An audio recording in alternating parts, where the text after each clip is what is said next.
ओम देवी प्रपन्नाति हरे प्रसीद प्रसीद मातर जगतोऽखिलस्य प्रसीद विश्वेश्वरी पाहि विश्वं त्वमेश्वरी देवी चराचरस्य। नमस्कार, स्वागत है आपका आचार्य वाणी में। मैं आचार्य विक्रमादित्य आपके साथ हूँ और हमारा ये चैनल आप लगातार देखते रहते हैं और बहुत सारे समय समय पर ग्रहों की गणना किस प्रकार से आपके जीवन में आने वाले समय में ग्रहों का योगायोग क्या खेल करने वाला है, वो सारी बातें हम आपके समक्ष रखते हैं।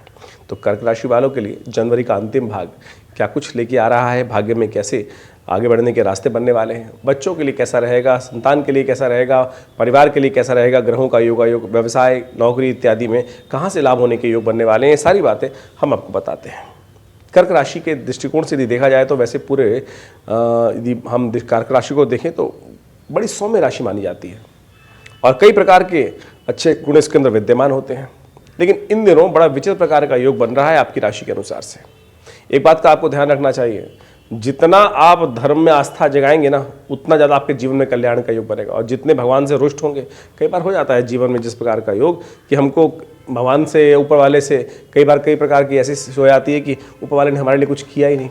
लेकिन इस वक्त जितने ऊपर वाले से आप रुष्ट होंगे, उतना ज़्यादा आपके जीवन में कष्ट ज़्यादा बढ़ने के योग बन जाएंगे। तो कोशिश ये करें, यदि जीवन में सबसे बढ़िया इस 2024 के अंदर लाभ चाहते हैं तो सबसे बढ़िया एक ही काम करना है कि अपने आप को धर्मयुक्त कार्य में, कुछ भी लाख कष्ट आए लेकिन धर्म से हटना नहीं है, इस बात का ध्यान रखिएगा, अन्यथा जीवन में कुछ कष्ट परेशान करने के योग ज़्यादा दे सकते हैं। तो ग्रहों का योगायोग क्या रहेगा आपके लिए, वो सारी बातें हम आपके समक्ष उपस्थित कर रहे हैं। सबसे पहले बात कर लेते हैं 26 जनवरी का दिन, गणतंत्र दिवस, भारत का सुंदर दिवस, आप सबको उसकी बहुत बहुत शुभकामना। और ग्रह योग भी इस दिन आपके लिए बड़े अच्छे योग बना रहे हैं, वातावरण योग बना रहे हैं, सुंदर योग, लाभ के योग बना रहे हैं। लेकिन एक बात का ध्यान रखते हुए कार्य करना है आपको कि आपके जिम में बहुत सारे फालतू के काम पड़ सकते हैं। इन दिनों विशेष तौर पर इस बात का ध्यान रखते हुए कार्य करने हैं आपको, एग्रेसिवनेस त्यागने का प्रयास करना है। आपकी राशि में इन दिनों सूर्य आपके सप्तम भाव में चल रहे हैं और सूर्य सप्तम में चलते हैं तो अन्य से छोटी छोटी बातों में एग्रेसिवनेस बहुत ज़्यादा बढ़ती चली जाती है। शुक्र और मंगल का योग भी इस वक्त आपके राशि के अनुसार से जहाँ चल रहा है, वो थोड़ा सा छुट्टियों के दिनों में आप संयमित रहने का प्रयास करना आप चाहिए। इस बात का ध्यान रखते हुए कार्य करेंगे तो बहुत सुंदर रहेगा आपके लिए। ऐसे में शुक्रवार का अवसर, गौ पूजा करें, कल्याण होने के योग बनेंगे। वहीं 27 जनवरी को यदि हम बात करें तो उस दिन ग्रहों का विशेष योग है। एक तो 27 और 28 को अश्लेषा और मघा नाम के नक्षत्र रहेंगे।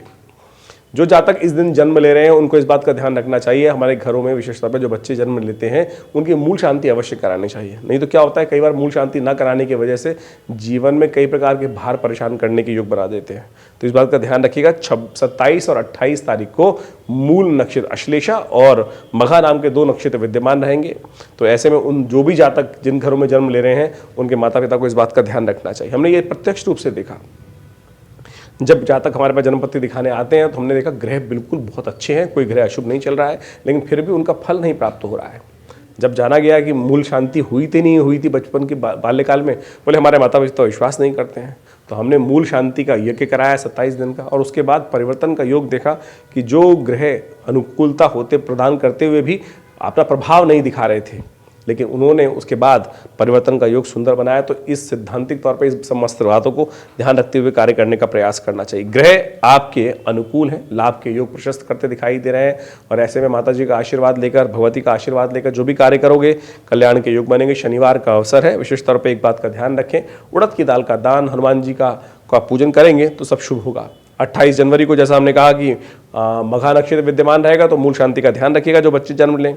लेकिन एक बात का और ध्यान रखिएगा, रविवार का अवसर है, ऐसे में ग्रह योग जो हैं वो आपके लिए बहुत धन के मामले में अच्छा योग बना रहे हैं, कहीं से लाभ होने के प्रशस्त योग बनते दिखाई दे रहे हैं। बृहस्पति के साथ आपके द्वितीय भाव में चंद्रमा का जो योग बन रहा है, ये आपके लिए सुंदर तरीके से धन आगमन की सूचना लेके आ रहा है।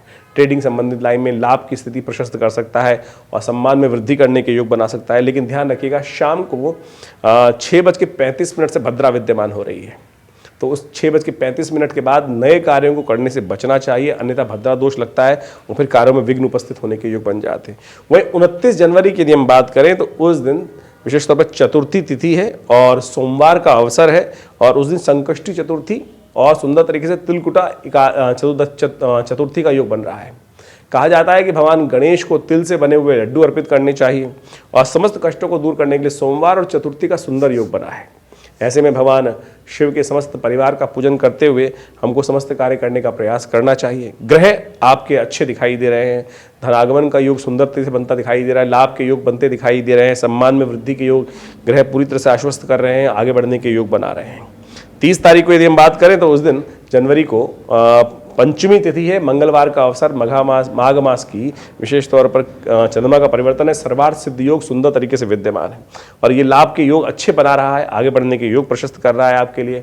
लेकिन एक बात का ध्यान रखिएगा, इस बात का ध्यान ये रखना है आपको कि आपके कार्यों की कदर बहुत सारे लोग ऐसे करेंगे जो अपना लाभ उठाने के लिए बात करते हैं। यानी आपके जिम्मे में ऐसे लोग पढ़ सकते हैं जो केवल आपसे काम करेंगे, आपसे लाभ लेंगे और फिर चर्ची भाई किसके दम लगाया खिसके, तो ऐसे योग भी बनते। तो ऐसे लोगों से ध्यान रखते हुए कार्य करें, अपने लिए समय निकालने का प्रयास कीजिए।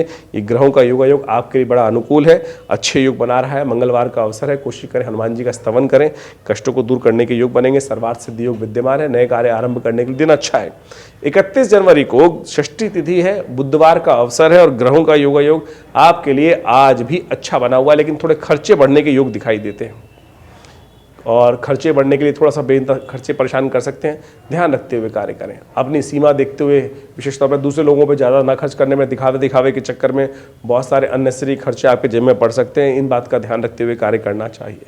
ग्रहों का योग नित्य रोज परिवर्तन की तरफ जाता है, हर क्षण परिवर्तन की तरफ जाता है और इन परिवर्तनों का पूर्वाभास यदि सही से हो जाए तो हम आगे आने वाले समय को अपने लिए अच्छा कर सकते हैं। तो यही प्रभाव ज्योतिष का है और इसके अनुसार ही हम आपको बहुत सारे आपके लिए जो ग्रहों का योग होता है हर रोज़ बताते ही हैं। और हमारा विवेकानंद योगाश्रम संस्थान जो है पिछले करीब 50 सालों से सुंदर तरीके से भारतीय संस्कृति के उत्थान के लिए कार्य कर रहा है। दिल्ली में विवेकानंद योगाश्रम जो है ये जमुना पार लक्ष्मी नगर में स्थित है और वहाँ एक बहुत बड़ा 100 बेड का हॉस्पिटल भी चलता है और आप सब भी विवेकानंद योग प्राकृतिक चिकित्सा आयुर्वेद के संस्थान में लाभ ले सकते हैं। बहुत सारे कार्य यहाँ पर विशेष तौर पर स्वास्थ्य के दृष्टिकोण से भी करते हैं। इसके साथ गौशाला का सुंदर कार्यक्रम, गौ सेवा का सुंदर कार्यक्रम रहता है। नित्य प्रति 8 घंटे करीब पिछले 50 सालों से यज्ञ की सुंदर व्यवस्था है और रविवार को उस यज्ञ में सब लोग सम्मिलित हो सकते हैं और माँ भगवती का दर्शन कर सकते हैं। जो माँ भगवती का श्री विग्रह 1947 में विशेष तौर पर मुल्तान से यहाँ पधारा, करीब 400 साल पुराना भगवती का चमत्कारी शिव विग्रह है और वो प्रतिष्ठित है माँ भगवती का। उनका दर्शन कर आप समस्त प्रकार के कष्टों को दूर करने का योग बनाएं। रविवार वाले यज्ञ में आप सब लोग सादर आमंत्रित हैं। विशेष जानकारी के लिए आप नीचे दिए गए फ़ोन नंबर्स पर संपर्क साध सकते हैं। नमस्कार, धन्यवाद।